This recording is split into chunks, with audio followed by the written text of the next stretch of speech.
Today we're going to look at solving trig equations, and we start with sine squared plus cosine squared. The class agreed that any x will be an element of all the reals will work for this. But what if I change this and I got rid of that squared and I just wrote cosine x? Is that going to work for every x? Maybe not. Probably not. So what values will it work for? We're going to use some solving techniques. So the first thing I would do is try to take advantage of this cosine x. What's sine squared equal to? Very good. It's cosine 1 minus cosine squared. Is that so far so good? And then when I subtract 1 to both sides, I'm going to get negative cosine squared x plus cosine x equal to 0. And what can I do to simplify this a little bit? Take out a cosine. So I get negative cosine x plus 1 equals 0. So here's where I get to the first step, which is solve for a single trig function. That's where we want to start. So what single trig function can we solve for here? Real easy. Cosine. So this is just me. You don't have to do this, but I like to say there's two cases. If you had, let's say you had x times x minus 1, and it's equal to 0, what's that one value for x that'll make this true? 0. What will happen to this? It doesn't matter, because when you multiply it by 0, it'll be 0. See what I mean? So what if we let it equal to 1? Would it matter what this is? No, because it's 0. So this is a property of zeros that we love, is that if we set it equal to 0, if one of the cases is 0, the whole thing goes to 0. So two cases, either the cosine of x equals 0, or negative cosine x plus 1 equals 0, or I would just say 1 equals cosine of x. Did I solve for a single function? Yep, that I did. Okay, I set it equal to 1. Now you're ready for the next step. Know your unit circle. Use the unit circle to find all the values between 0 and 2 pi. That's what you want to do. Okay, so if I solve for all those values between 0 and 2 pi, I'm going to see, let's see, unit circle. When is the cosine equal to 0? Up here and down here. So x is going to be equal to pi over 2. That's right up here. What's this one down here? 3 pi over 2. So I'm going to go x equal to 3 pi over 2. Then I'm going to go over, those are all there is between 0 and 2 pi. How about this one? When is the cosine equal to 1? Just 0, right? At 0. So we would say x is equal to 0. Now, if they ask you for all the possible answers in the world, you could list them. Could this plus 2 pi, this plus 4 pi, this plus 8 pi. I don't want to do that, but I am going to add 2 pi n. 2 pi n. 2 pi n. And you'd say where n is an element of all the real numbers. Whoop, that's not right. All the integers. The positive ones and the negative ones? Yeah, because it can go both ways. I hope you wrote this down. This is big stuff. Yeah. Sure.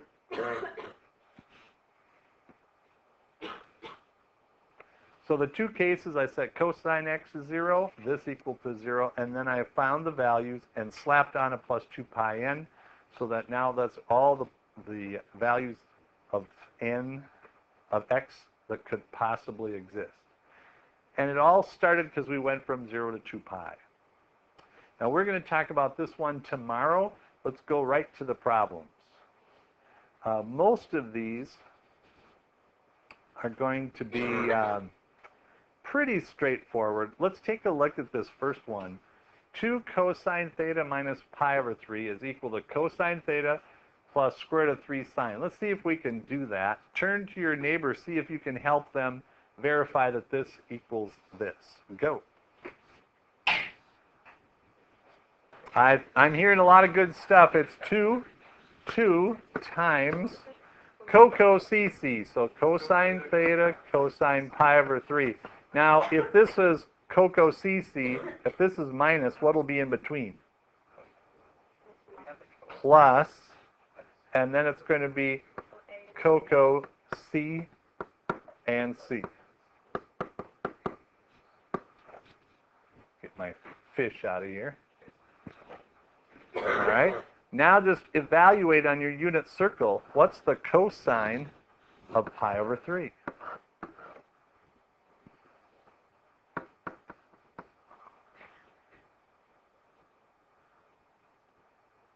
What's the cosine of pi over 3? 1/2 is the cosine. Yep. So this will be 2 times the cosine of theta times 1/2 plus sine theta times the sine of pi over 3, which was square root of 3 over 2. Now what happens when you multiply these through?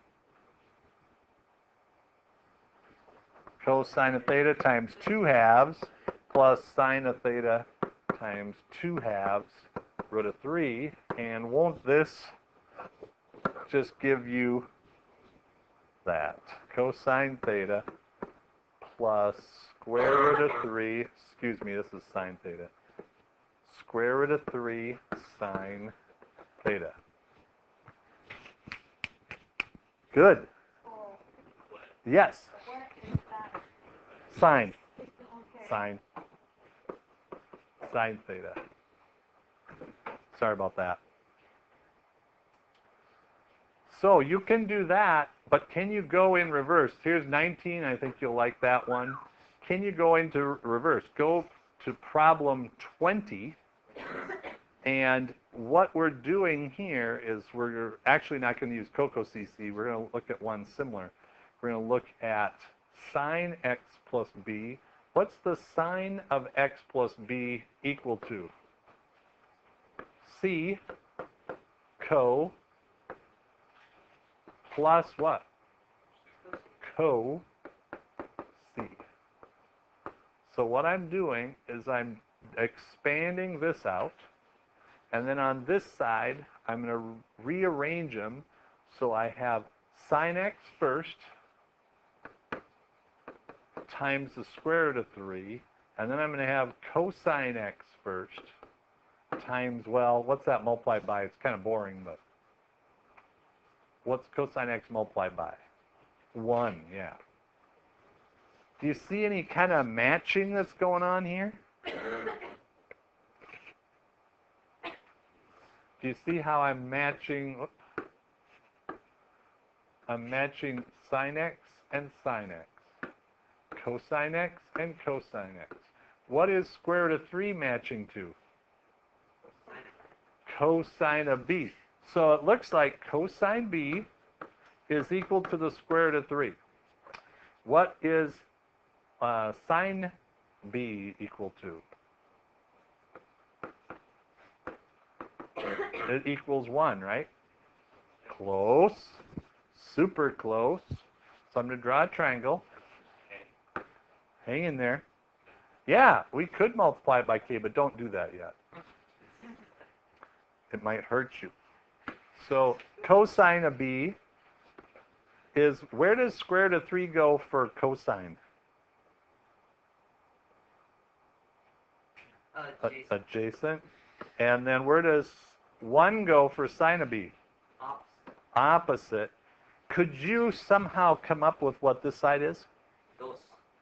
Huh? 2? Square root of 3 squared plus 1, does that make sense to be 2? Nice.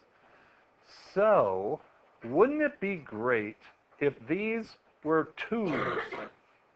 Wouldn't that be awesome? But what would we have to multiply by to get that? 2. What's k equal to? 2. And what is b equal to? Oh, yeah, I will. You're close. 5 over 6. This isn't a unit circle yet. We can make it a unit circle. So what angle, 30 or 60, will give me sine of 1/2 cosine of square root of 3 over 2? Pi over 6. Yep. What I did is I notice on this triangle that this matches with cosine, the adjacent. This matched with sine, the opposite. Pythagorean theorem to get 2. I took these and I figured out what those are. Here's your homework for tomorrow. Go through 21. Just do those three problems up to 21. That's plenty. And we'll do solving tomorrow. Have a great day. Did I go too fast for that last part?